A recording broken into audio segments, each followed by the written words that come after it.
ഞാൻ മൈമൂന. എനിക്ക് 3 മക്കളാണ്. ഞാൻ അൻസാർ സ്കൂളിൽ വർക്ക് ചെയ്യുന്നുണ്ട്. അങ്ങനെ പാരൻസിൻ്റെ ഒരു വാട്സപ്പ് ഗ്രൂപ്പിലാണ് എനിക്ക് ഇത് കണ്ടത്. ഞാൻ അങ്ങനെ ജസ്റ്റ് അന്വേഷിച്ചു. പക്ഷേ പ്രതീക്ഷിച്ച അത്ര അതിൽ പങ്കാളിത്തം എനിക്ക് ഉണ്ടാവാൻ പറ്റിയില്ല. എൻ്റെ സാഹചര്യം അങ്ങനെ ആയിരുന്നു.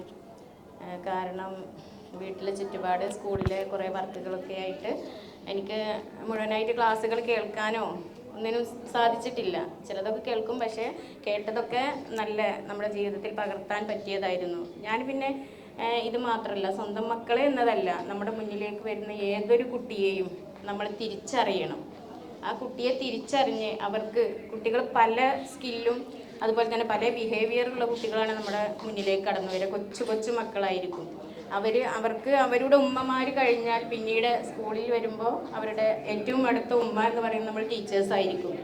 അപ്പോൾ അവരിലുള്ള ആ അപാകതകളല്ല, ശരിക്കും നമ്മിലാണ് അപാകതകൾ. നമ്മൾ അവരെ തിരിച്ചറിയാൻ വൈകുന്നു. ഏത് രീതിയിലാണ് നമ്മൾ അവരെ കാണുന്നത് ഇതിലാണ് കാര്യം.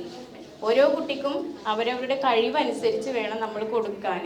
അതുപോലെ തന്നെ അവരോട് നമ്മൾ എങ്ങനെ പെരുമാറണം എന്നുള്ളത് ആ കുട്ടിയിൽ നിന്ന് നമ്മൾ ആ കുട്ടിയെക്കുറിച്ചും കുടുംബത്തെക്കുറിച്ചും നന്നായിട്ട് അറിഞ്ഞതിന് ശേഷം വേണം ബിഹേവ് ചെയ്യാൻ എന്നുള്ളത് ആണ് എനിക്ക് മനസ്സിലായി. ക്ലാസ്സിൽ കൂടുതലായിട്ട് ഭാഗവക്കാക്കാൻ എനിക്ക് കഴിഞ്ഞിട്ടില്ല. എങ്കിലും ഞാൻ പറ്റുന്ന രീതിയിൽ അതിനൊക്കെ ഞാനിത് പിന്നെ എനിക്ക് വേറൊരു സ്വഭാവമുണ്ട്. എന്ത് കോഴ്സ് കണ്ടാലും ഞാനതിൽ ജോയിൻ ചെയ്യും.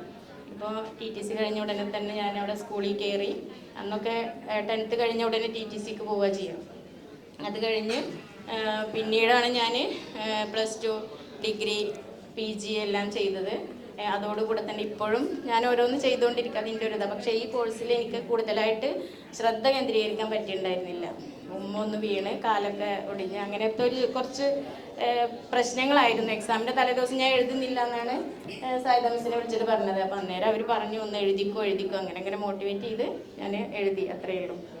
അപ്പോൾ ശരി, എല്ലാവർക്കും നന്ദി.